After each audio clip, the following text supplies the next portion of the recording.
Hi Tubies, here's Alexander, and today I come to you with a special video. In this video I will talk about a new mission.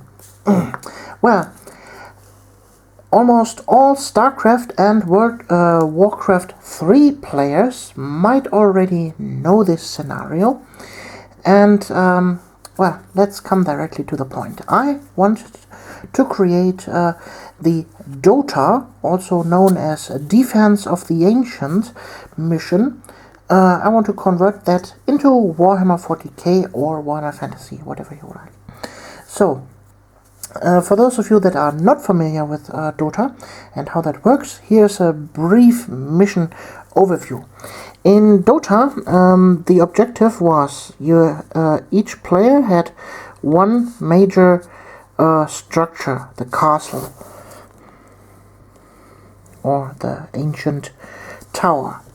So, and then you had a map with 3 pathways from there to there. Here, one in the middle, and one outside. Okay, and on the road of each of those pathways were smaller towers.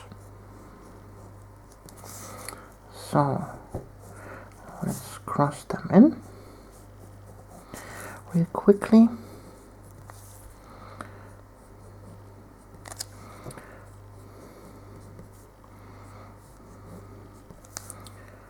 So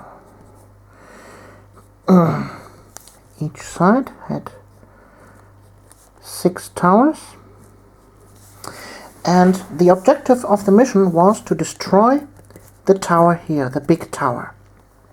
And in order to do this, periodically grunt troops were spawned in the towers and were running those 3 pathways. Each pathway had a tiny little amount of grunts running. So these were your own towers, and your troops will run.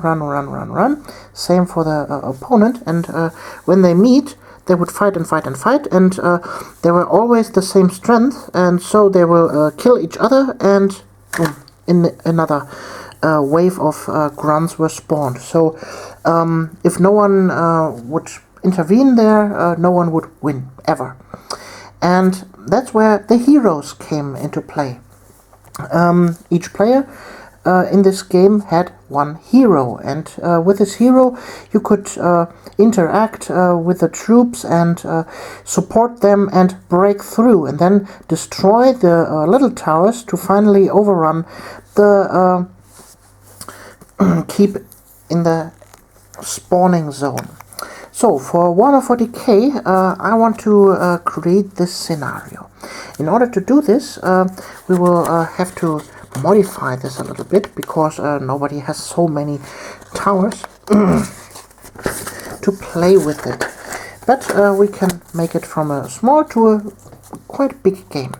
So first things first, you need obviously 2 bastions, or better would be the Fortress of Redemption 2 times, or something similar you build on your own.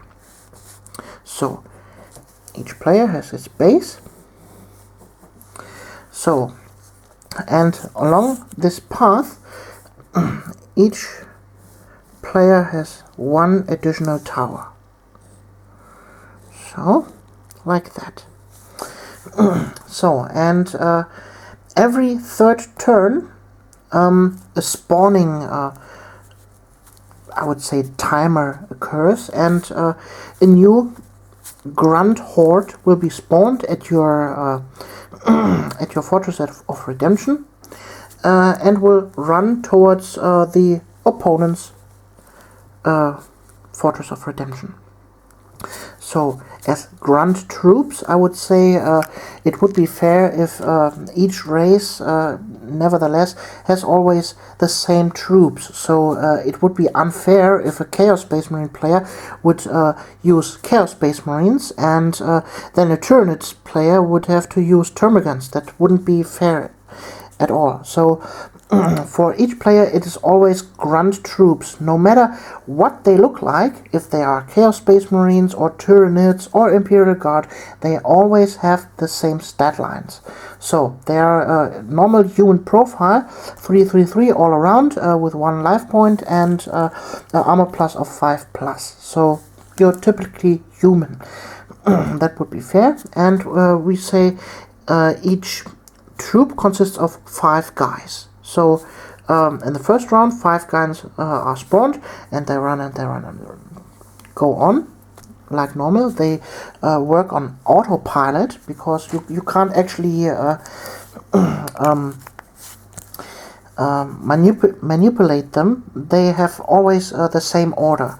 Go towards the next enemy tower and fight the next enemy unit.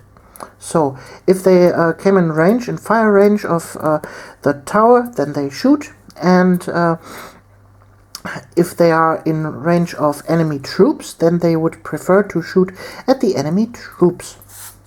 So, and if the enemy tower is gone, this little one, then they go on to the next base. And if the grunt troops of yours are destroyed, then after the 3-turn period, a new grunt troop will be spawned here, and they move forward. So, and that's where the actual player comes in. Each player has a budget of, let's say, 100 points to spend on heroes of any type. So you could buy 2 tiny heroes, like let's say a Space Marine Sergeant or a Commissar or what else, for 100 points. For example, 2 Commissars would be maybe 100 points, and on the other side would be a Space Marine Captain for 100 points, and so that would be equal. The heroes are always taken out of your own rulebook, and they can be equipped with however you want to equip them. And the goal of the game is obviously to destroy the enemy fortress. So, for example, your troops, in order to destroy those buildings, those structures, they would carry krack grenades, and maybe the leader of this troop, maybe a melter bomb or something like that. So that it is actually possible to destroy those buildings.